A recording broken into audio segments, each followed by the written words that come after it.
This is an iHeart podcast. Guaranteed human. Body Bags with Joseph Scott Morgan. Back in the 90s, I used to be a fan of the program X-Files. There'd never been anything like it on television. I was kind of fascinated by it. It was interesting. It truly was. Never understood how a board-certified forensic pathologist became a FBI agent. That never made sense to me, and she would conduct her own autopsies. But that aside, Hollywood, now,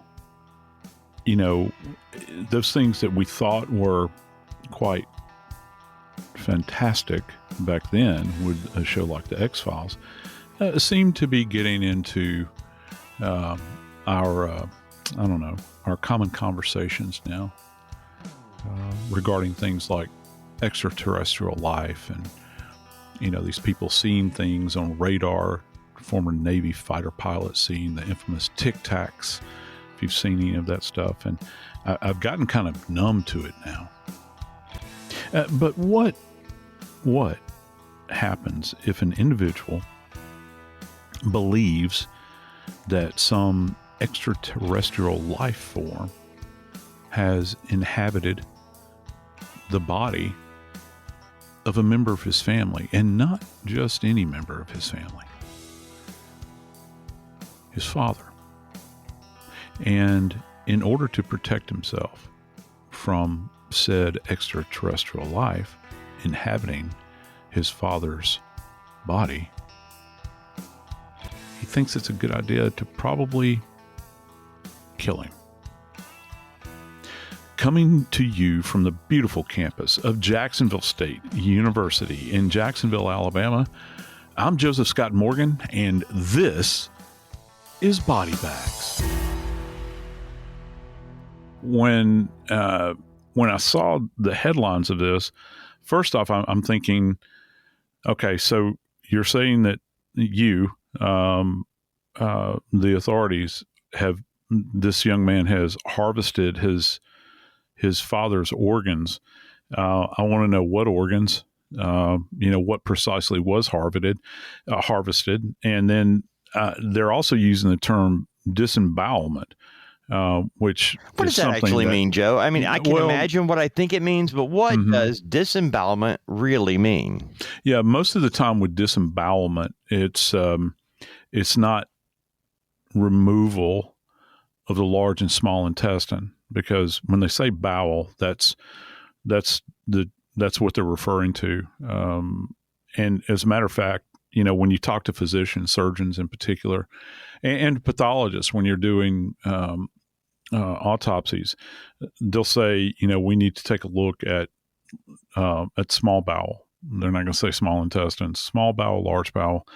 And it's out of all of the organ systems that I dealt with in the autopsy suite, that was probably the most unpleasant. And there's a couple of reasons why. First off, when you open human remains, and you get into the abdominal cavity, if you disrupt the bowel in any way, and certainly if you nick it, you're going to have, and this is even with the fresh dead,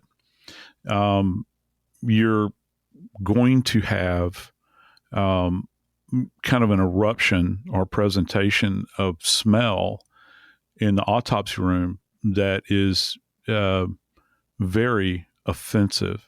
And I'm saying, and this is a different kind of smell that you have with decomposition. It makes the entire room smell like a bowel movement, and it doesn't dissipate because the body is laying there, laid bare before you. So with disembowelment, we can look back in history. There have actually been, cases where disembowelment was used as a means of death, either self-inflicted or when you have the authorities that or have sanctioned some type of capital punishment. One of the things that comes to mind is that scene from Braveheart, that with Mel Gibson, where they have him strapped to the table at the end of the movie. I don't want to, if no one's seen Braveheart by this point, I don't think I'm going to give a spoiler here. But, one of the things that they say is they use a hook, and the hook looks a lot like a gutting knife that you see today that people use with deer. It's kind of it actually does have a hooked shape. The inner portion of the blade is very, very sharp, and you run it up the midline and the bowels fall out. Okay. There's that famous scene from, let's see, what was it? Was it the Red Dragon, or was it Hannibal? I can't remember. One of the Silence of the Lambs movies, and Anthony Hopkins' character actually says to the Italian detective in there, bowels in or bowels out. And this is before he throws him over a balcony, by hanging. And yeah, he disemboweled him and his bowels are hanging out. And there's a lot of references to this type of punishment that you can see in art going back years and years. I think there's even a character, I can't remember which character or one person in the Bible that they refer, was it Judas? I can't remember. It was Judas that exploded in. Yeah, his bowels, erupted and that sort of thing. And now I'm talking about two different things here relative to the disembowelment of somebody, and then trying to have our friends understand that the bowel is something that even in the morgue, it's not the most pleasant thing. It's not like taking a heart out or taking lungs out. And here's a little inside baseball for you as well. One of the things, I worked with a pathologist for years, and when small bowel was removed, he would have me run what they call run the bowel. And so you start, and small intestine is long. It's long. You hear all kinds of figures that are thrown out. Don't believe what you hear, but it is rather robust in length. And so you have to start at one end, essentially where the stomach dumps into the small intestine, and you clip it off where it dumps into the large intestine, and you take a pair of scissors, and there's actually scissors that we have in the morgue called bowel scissors, and they've got kind of looks like the bottom half of a duck bill on one side, on the bottom portion, and then that duck bill turns into a very sharp edge. It's a pair of scissors, and then you have a regular, the top aspect is a regular presentation of scissors, and then you just kind of pull the bowel over the surface of the scissors, and the bowel actually opens. And the reason we do that in the morgue is to check for any kind of pathology that might be existing in the bowel. Now, it's painstaking, takes a while. You have to wash and clean the bowel. And of course, it's a foul undertaking, as you can imagine. And then you get into the large intestine, which is much shorter, easy to manage. It gets really, really nasty to get into that. And again, we have to explore these areas. If you're going to actually do an autopsy and say that you've done a full autopsy, that's part and parcel of what you have to do. However, in our case today, I don't think that was the purpose of what the son was setting out to do here. I don't think he was looking for any kind of indwelling disease that his dad might have had. He's according to what we're understanding from the police, he was there to search for alien life that indwelled his father.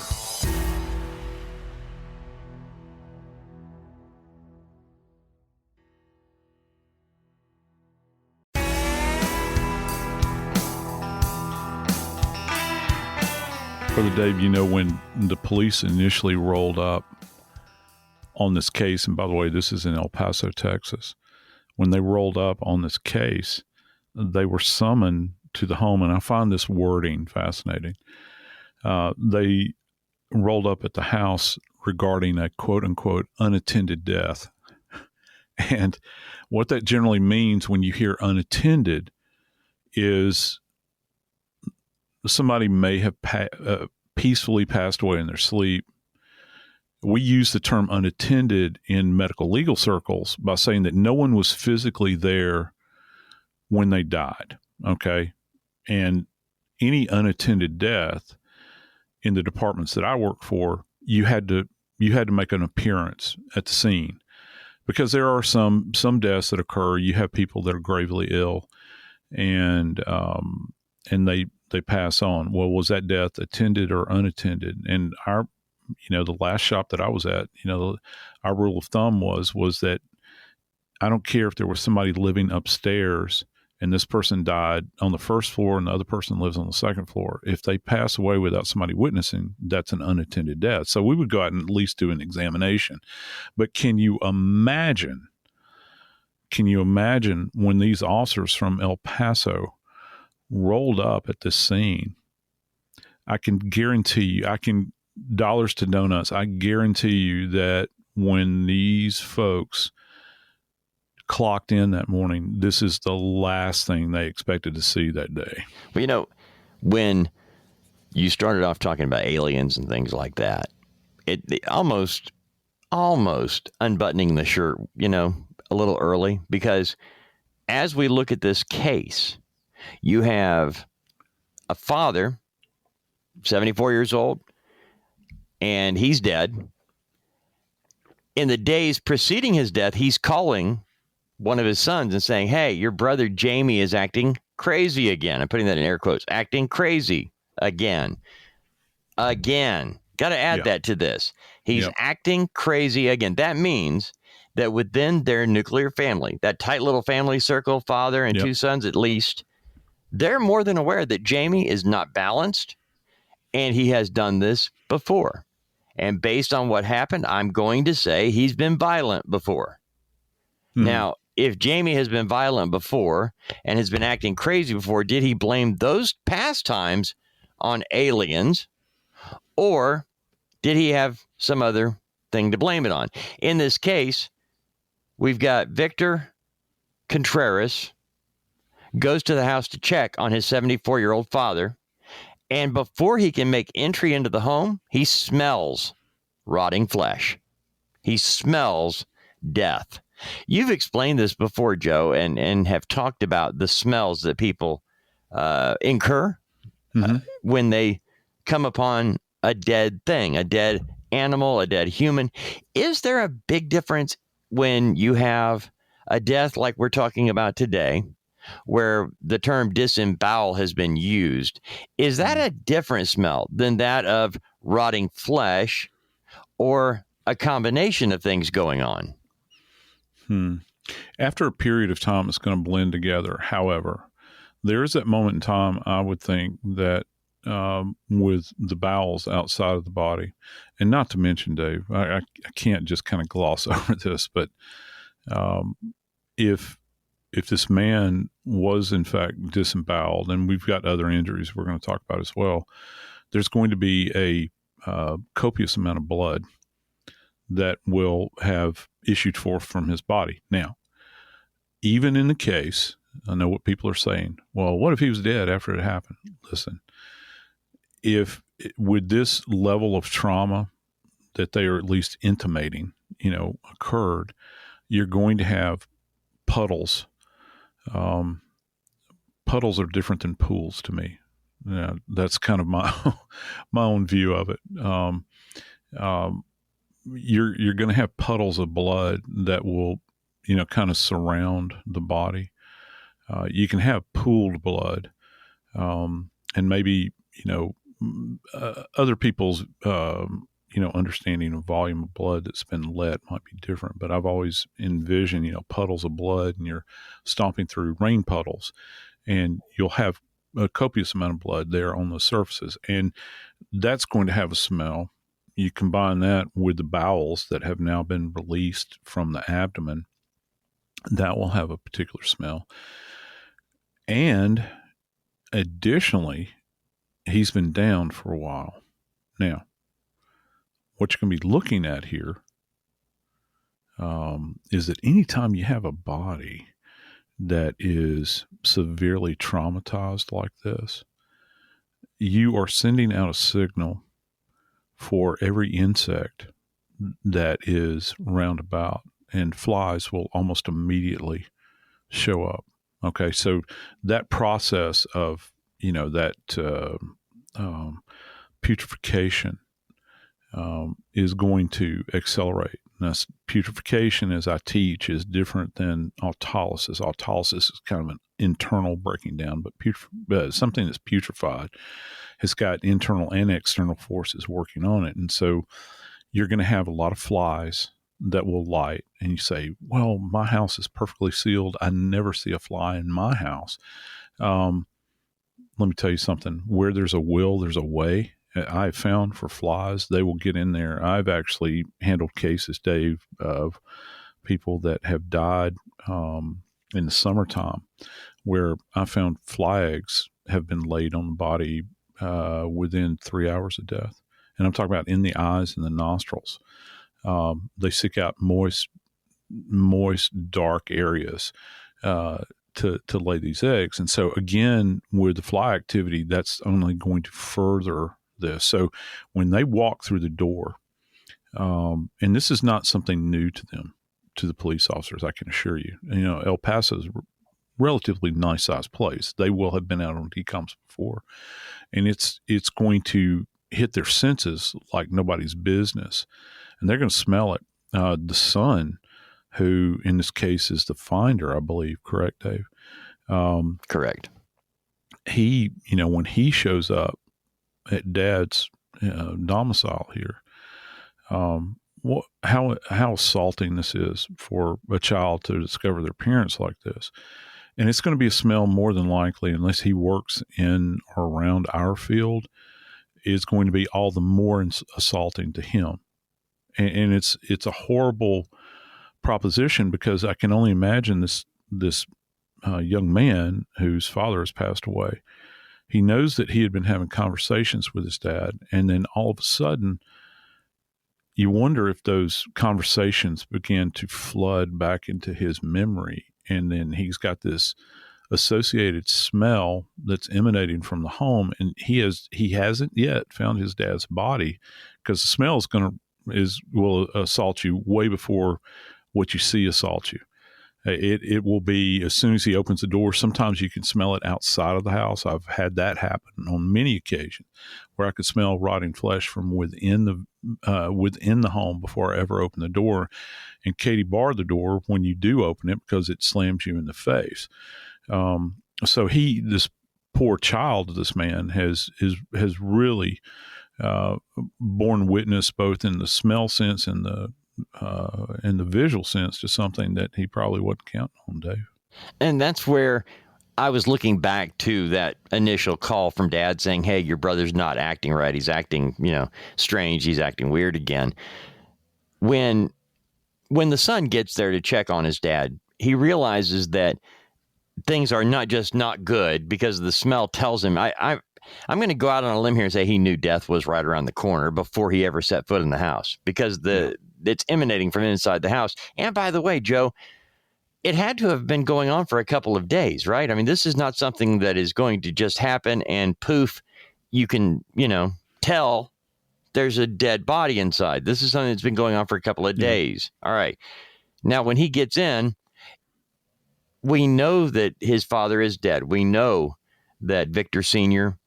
is dead from, well, we've talked about disemboweled, but he's got other injuries going on too. Yes, he does. How are these other injuries going to impact his body? Does your body deteriorate faster when you have more injuries? Yeah. I think that it does, and there's evidence that it does, because anytime it's almost like a ship.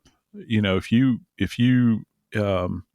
insult the structural integrity of a ship, it compromises everything that's contained within the ship. Okay, so if you think of our bodies as a vessel, and they're referred to as vessels in many texts throughout the world, every time there is an insult to any area of the body, particularly where it's left a gash or a slit or a stab wound or a bullet hole, or a large opening in the body, like would be associated with disembowelment. For every insult to the body, I believe that you are increasing the rate at which that body is going to decompose, because you violated structural integrity of the body. So it's going to break down quicker. That those spaces that are normally protected in life are now open to an increased rate of decomposition. It's also open to the external elements, particularly heat in that environment. And it's also going to be exposed to any kind of insect activity. And if it's outdoors and you have animals about that would be so inclined to go after the dead, you've increased that factor as well. So, yeah, in answer to your question, I believe that it does impact the rate at which bodies decompose. But these injuries that this, poor man sustained, just so we understand, Mr. Contreras, Victor, there's evidence that not only was he disemboweled, you've got blood deposition all over the house, which you would expect. That means that probably something happened in life, unless it's transfer blood that comes off a perpetrator and they're touching the wall or touching some other surface. You've also got what they have identified as stab wounds. So we know from Jump Street that we've got, if we need any further confirmation, we've got sharp force injuries to the body. And he's also got something else that's kind of interesting here, Dave. They're kind of being nonspecific, but I can probably guess what this is. They're talking about a severe head injury or head injuries. They're not saying cuts. And that takes us down a completely different road. And, oh yeah, by the way, he's had his throat cut. So you've got this myriad of injuries that have occurred. One of the problems that the pathologist is going to be faced with, because the police are going to ask this question, and here it's the classic question that we always get asked. What sequence did these occur in? So how did this come about? At what stage did this come about? And we've talked about before on body bags. Was it antemortem, perimortem, or postmortem? Only an autopsy can actually tell.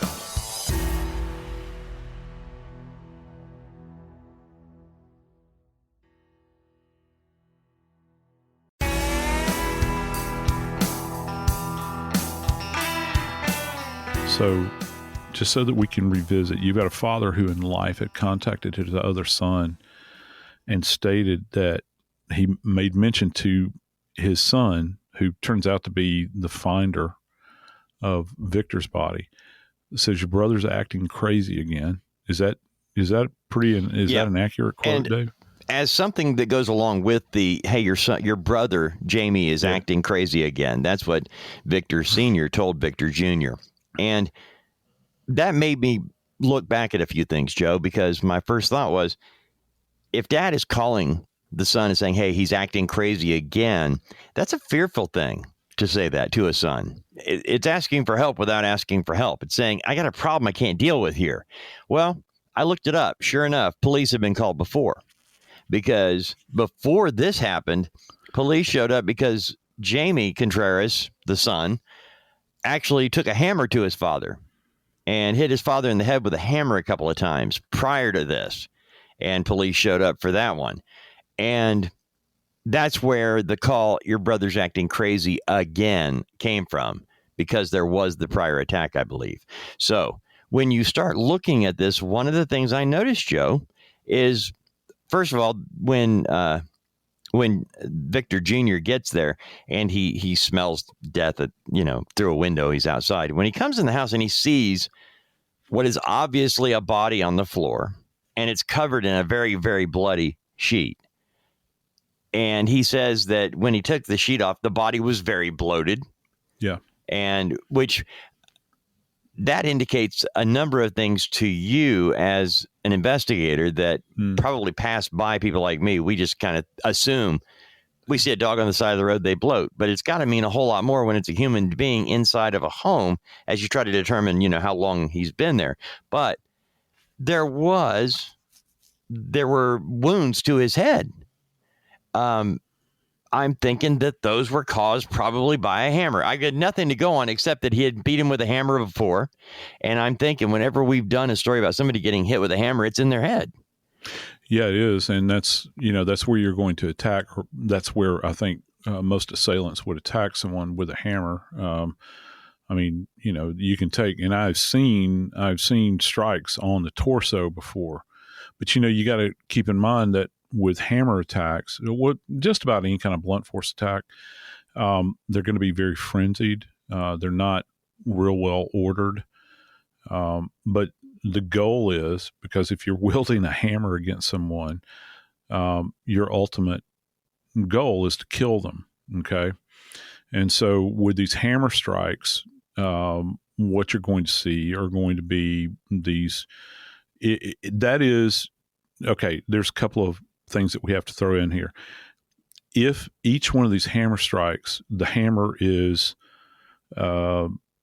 oriented in the manner in which we commonly think of a hammer, where you've got the business end of the hammer that's driving a nail. Okay, if it's perfectly oriented like that, then you're going to get an interesting little laceration sometimes that might have a curve to it that may or may not marry up with the blunt edge of a hammer. If the hammer is textured in any way, that surface, like if it's got kind of a herringbone texture to it, I don't know if I'm saying that right, kind of crisscross, some of them will be, that will actually imprint itself on the skin as an overlying abrasion contusion. Now, abrasion and contusion are two different things. So you'll have that top layer of skin that's erupted as a result of an abrasion. Think about skin knee, skin to elbow. And then that hemorrhage that kind of eccentrically goes out from that central strike point where the little vessels have been erupted and it's bleeding out. Those areas are bleeding out in interstitial tissue. The question is, how many times was he struck? And what was the level of lethality? Because just because somebody gets hit in the head with a hammer doesn't necessarily mean that they're dead or that they're going to die. Now, I can tell you there's a high probability you're going to do some serious injury. And so that's not going to be revealed until you can actually take back the scalp and you look at the underlying external table of the skull. And there's some images that I've used in classes over the years where, you'll have depending upon the size of the hammer, the business end, as I like to refer to it, because I don't know what the actual name of the end of the hammer is that you're struck with, the head of the hammer. They vary in size, and I've seen like quarter size, like the currency quarter, 25 cents, size strike points, and you'll actually see a ring. I hate to say ring fracture because that's a specific fracture that happens at the base of the skull, but it has a circular appearance, let's just say that, and it drives that bit of skull. If it detaches completely into the dura mater, which covers the brain, and if you hit hard enough, it'll actually go into the brain. So if you get multiple of these strikes where you've got that kind of intrusion into the cranial vault, there's high probability somebody's going to die. But Dave, I'm fascinated by the fact that he struck multiple times with a hammer, but you still feel the need, not you, universal you, or I guess the son suspect you still feel the need to take an edged weapon and cut your father's throat. That's kind of, is it overkill? Yeah. I mean, to me it is, but why do you need to go that far? Well, Joe, there's something else in this that I wanted to ask you about regarding the fact that blood spatter was throughout the house. Yeah. And in my head, I'm thinking you got the front door locked, back door locked. The only window that's open is the bedroom window, and that's where the father's body is found, in his bedroom. But blood spatter around the house.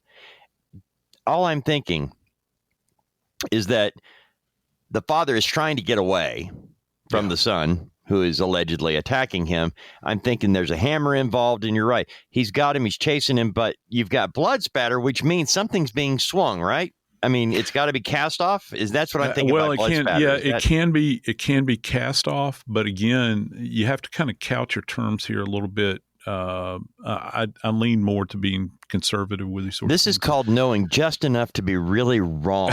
See? No, you will. Okay, just imagine. I always like to use the paintbrush description, and that's what I'm picturing from the hammer. Yeah, and so every time the first strike that you have with the hammer is not going to generate blood, more than likely. So when the head is struck, you've got a couple of layers you have to go through. First off, you got to go through the scalp. Well, hair and scalp. Okay. Do you know hair thickness can affect this as well? So if you strike a guy with really thick hair or a woman with really thick hair, as opposed to a bald person, the hair can actually cushion, okay, to a certain degree. And people don't think about that, but it can. You got that dynamic working. But let's just say it's sufficient enough to strike down, you hit that first surface, you've compromised the structural integrity. My contention has always been that you have to strike again in order to kind of put blood onto that surface, that when we talk about cast off, you're drawing the hammer back over the top of your head like you're flinging something over your shoulder, and you kind of are. And you'll get this kind of arcing deposition on the walls and that sort of thing. Also, if he's swinging not in the vertical plane, but in the horizontal plane, say he strikes down the side of the head and then draws it back sideways so that you're in the horizontal plane, then you're throwing blood on the wall to the side. It's not always going to be over the head. I think some people think that all cast off is over the top of the head, over the shoulder. It can be, and most of the time that's what happens. But if these things are very dynamic. These things don't occur in a vacuum, okay? So you have to be real careful about the interpretation of blood deposition and thinking about that. And then if he has had, I don't know, maybe a moment of lucidity at some point in time where he looks down at his hands and, he's touched the surface, his father's body, and it's got blood all over it, and then he proceeds to touch the wall, then that's transfer blood that you have. So if the instrument that you're utilizing has got blood on it, that blood is going to drip down off of the head of the hammer, down onto the handle of the hammer, transfer onto your hands. And so, if he touches the wall with that, if he's got blood on his clothing and he bumps into the wall, that's going to transfer over. So it's really important to try to categorize this blood deposition that you're talking about. Okay, let me ask you this, Joe, because we talked about the neck being sliced. His neck. Yeah. All right. I hate to reference everything to a television show or a movie, but no, that's okay. In the TV show Breaking Bad, the chicken guy, he actually, there's a scene in it where he actually cuts the neck, uses a box cutter to slice the neck open of Victor. Actually, the guy's name was Victor. And when he does that, he holds him and blood squirts out of his neck. Okay. The blood is squirting. Is that going to happen when you slice someone's neck, or does it have to be sliced in a perfect way, or is that just a movie TV thing?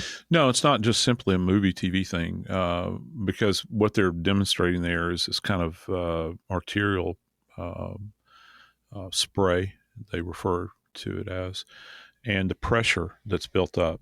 The question is, I think that because arterial deposition of blood has got a very distinct appearance to it.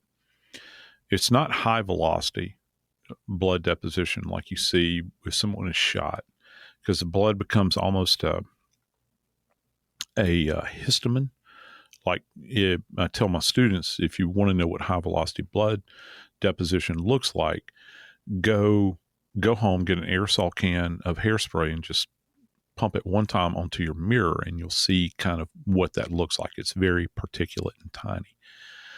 With arterial deposition, particularly if the throat is cut and you've gotten down into a carotid, most of the time veins ooze and artery spray.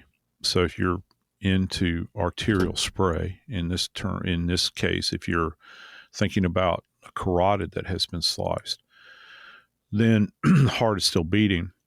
And what's fascinating, I've always been fascinated by these people that do the blood interpretation, is that as the heart beats and blood is pouring out of or being ejected out of an artery, they can see, and this is pretty fascinating, they can see with every contraction of the heart. Isn't that fascinating? Because the blood itself actually presents in a manner in which you can see where every single time the heart beats and it sprays the blood in that direction. Boom, boom, boom. That's how they come up with these interpretations, which is absolutely fascinating to me, that they can do this. And, and of course there's all these other things that they do, where they can track somebody's movement. And I'm not talking about a perpetrator, though that does exist. I'm talking about somebody that is initially injured in one part of the house and they egress through the house where maybe they're touching a wall. And I've actually seen blood deposition on a wall, Dave, where it starts off at the highest point and it travels downward diagonally as the person is losing their will or their ability to thrive, goes down the wall, all the way down the hallway. I'll never forget a case that I had like that, until they're dead at the end of the hallway. And you can actually kind of map that by these blood depositions on the wall. And it can come in any number of forms. You got this passive dripping that happens that, famously, we've talked about this with Ellen Greenberg, with the blood flowing Oh my goodness, out of her mouth, where gravity is pulling it down. So you get one large droplet of blood and you'll see gravity begin to pull that blood downward. Okay. And then, or you can have a smear, which might be a transfer. Okay. So there's any number of depositions that are out there relative to the blood that are going to tell you a lot about what happened. I'm interested in the end of life for Victor because he's found somebody took the time to put a sheet over him, but there's a lot of activity that took place before that sheet ever got on the body, Dave. There is. And Joe, as I was doing a little research on this and found out about the hammer attack and how the father was concerned enough about previous activities by the suspect here, his son, Jaime. One thing that had come out is that apparently Jaime had killed Victor's pets, his father's pets. Now, they made it plural in reporting, but didn't exactly tell us whether it was cats, dogs, rabbits, birds. I don't know what it was, but he was killing them. And as we look at a man who would say that the reason, when police did catch up with Jaime Contreras, he told them, they said, "Hey, where's your dad?" And he said, "He's in heaven." And he explained how the aliens had taken over him and they took his bowels or what have you. I mean, whatever crazy explanation the guy came up with. But he had the same guy, Jaime Contreras, had walked through his neighborhood a couple of years ago carrying a decapitated rabbit. So I guess my thing here, Joe, is when you've got a guy who's 39 years old and 2 years ago, you see him walking through the neighborhood carrying a decapitated rabbit. How is he still walking around outside of a hospital or jail? I have no idea. I really don't. If I saw that right now, Joe, I'd be on the phone with you saying, please call somebody. I would freak out. If somebody was walking, I live in a neighborhood. You've seen my neighborhood. If I saw somebody walking down the hill in front of my house carrying a bunny rabbit and the head was chopped off and they were walking like no big deal, I'm freaking out. Yeah, we've got a problem at that point in time. And in answer to your question, we could talk for days about, mental health in our country and the way the mentally ill are dealt with. And, we don't know a lot about his background relative to what kind of psychopathology, he may have had. But if he, just on its surface, I'll play junior psychiatrist here for a second, just on the surface, if you believe that you've had communications with extraterrestrials, this sounds like he's in a delusional state. I don't know, maybe he's got schizophrenia or something like that. I've actually worked a case, and I've mentioned this before, with a young man that took his own life, and he didn't intend to, but he did, and that's because he thought the CIA had put a microphone in his forearm, and he cut his arm open. I think over 30 times he cut his arm. Now, how do Bless you do his that? heart. Yeah, no. And he lived with his parents, and he was looking for the microphone that was in his forearm. Okay. So I'm not saying that he should not be held responsible for what he has done to his father. He bloody well should. But the problem is, you don't know what his perception of reality is. If he's, and again, we go back to this idea, if he's killing animals, you kind of got a sign there that there's real underlying, kind of threat of violence that's resting here. And here's another thing that's kind of interesting. If he has got a history, he might not just perhaps be killing his dad's animals. I'd be interested to know if he has killed anybody else's animals, and if he has, whatever the sharp instrument that he has chosen to use in this case, was this instrument actually used to kill any animals with? And this is, from a forensic standpoint, this is kind of fascinating, because, I think any of us can walk around and we can say, hey, you look down at a red substance that's, on a knife blade or laid on, or that's deposited on the floor, and you say, hey, that's blood. That's all fine and good for you and I to have that conversation and say, yeah, that's blood. Doesn't work in court. Because you have to, when you're processing these scenes, there's a whole series of testing that has to go on. First off, you have to do a test that says if this is or is not blood. Okay. You go from that level to, is this animal or human blood? And then you get into typing, where, the old serology model where you're trying to type the blood. And then that spins off into DNA. But you have to establish first, an instrument might have blood on it, but wouldn't it be fascinating to learn in this case, if they tested this knife blade and they found remnants of not just Mr. Contreras' blood on there, but maybe an older sample that's on there that turns out to be a cat, a rabbit, a dog. You never know if that's the instrumentality that he prefers, because he's obviously got an affinity for sharp weapons. And we haven't even talked about this disembowelment that takes place, which, by the way, we've talked about this with dismemberment, but if you don't have the tools to facilitate disembowelment, it's not an easy process. I think people think that not just slicing the belly open and everything comes gushing out, right? Yeah, it's not like I don't know. I can't remember the Japanese term. It's not hari-kari, but it's that's like what I was going to say. A seppuku, or I can't remember the kind of ritualized form. It doesn't, and that's highly ritualized with very sharp instruments, where there's a specific process that takes place with disembowelment. And if you're going to use a household instrument, first off, it'd have to be very sharp, and you'd have to have certain tolerances built into your own psyche that would allow you to do that, to hover over your dad's body and literally split him wide open. And, they didn't just talk about Dave in this case, that this was a disembowelment case. They mentioned organs as well. So I wonder what was found in and out of the body. If anything had been removed, were all of the organs accounted for? Had they been taken off somewhere? I don't know. I don't know. And that's what is kind of fascinating about this case, my man. You were actually right about the term seppuku, SEPP, UKU. And it also goes with Harry Carey, self-disembowelment. Okay.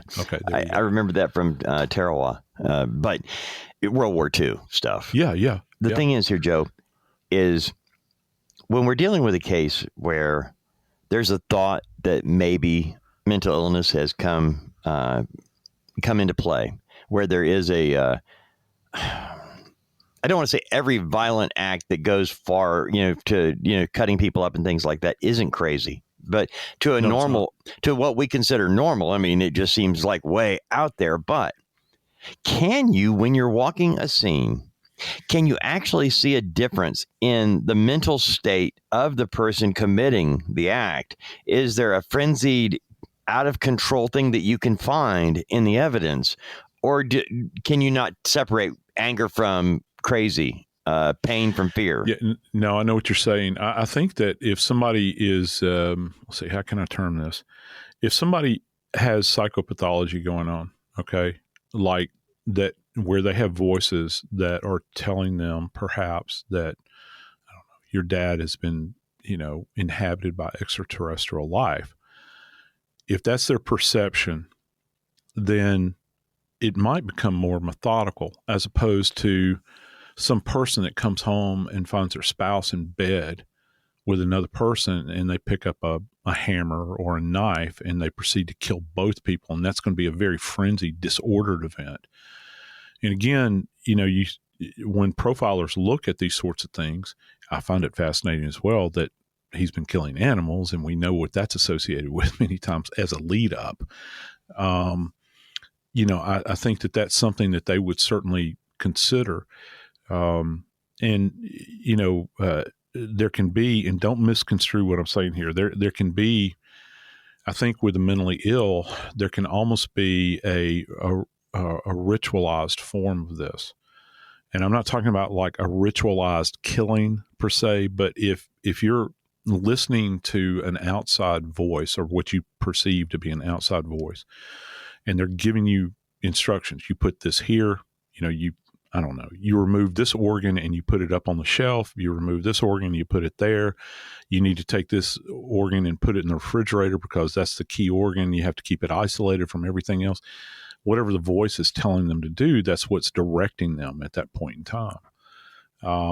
Now, if you've got somebody that does have mental illness and they feel as though they're being attacked, then yeah, I would imagine it could leach over into this idea that it's frenzied. But Dave, he actually admitted, correct me if I'm wrong, that he was being told something that kind of initiated this whole thing, or he was making a statement, wasn't he? Didn't he say something? Yeah, it was his belief that aliens had taken over, that his father was gone, that his father was no longer there, that the person he was looking at was not his father, it was an alien. And actually, you know what? I think at this point there have been a number of different things said and or written about this case. It's still fairly new. This is an ongoing issue right now as they try to separate. This began with, haven't heard from my dad in a while, that typical call where the son comes to check on, his father, and it turns into this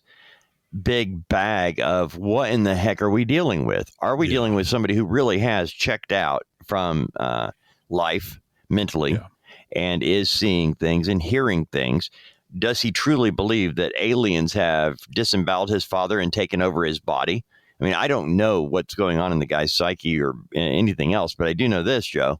If you were going to walk in on that crime scene, which it is a crime scene, regardless of whether the guy is in control of himself, but you're going to have to you're not going to hear the stories. You're not going to, the story of aliens and everything, that doesn't impact you until after the fact when you're writing a book, because you're going to look at this and tell me what happened based on the evidence.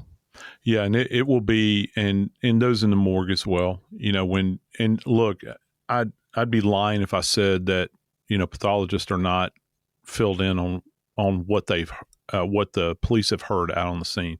They're going to know that. Okay, at this point, when he rolls in to the morgue, decomposed, by the way, they're only going to have snatches and hints at things. Like, for instance, if this guy's been walking around the neighborhood with decapitated animal bodies, first off, he's going to be known to the local beat unit.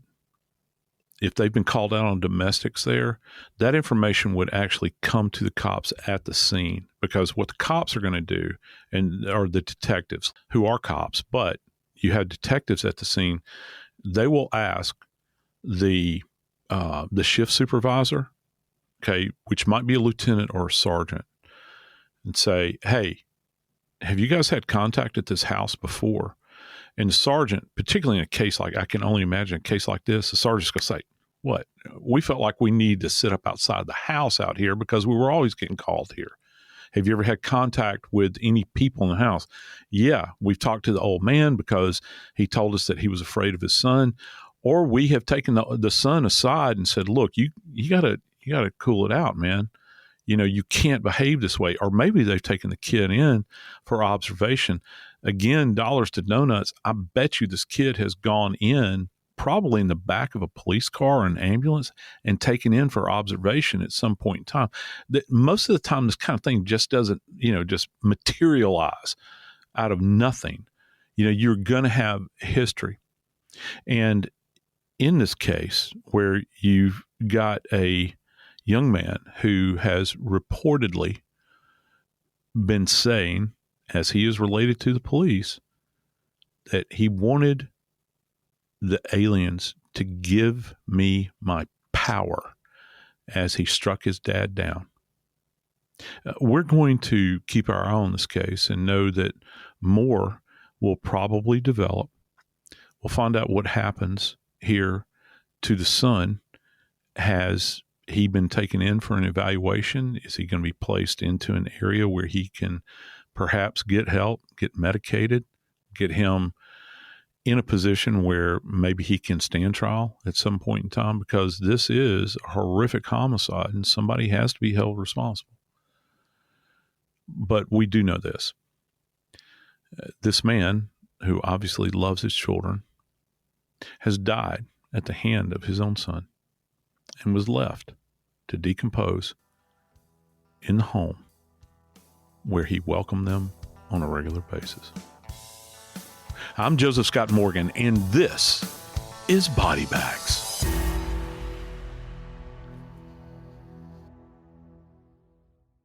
This is an iHeart podcast. Guaranteed human.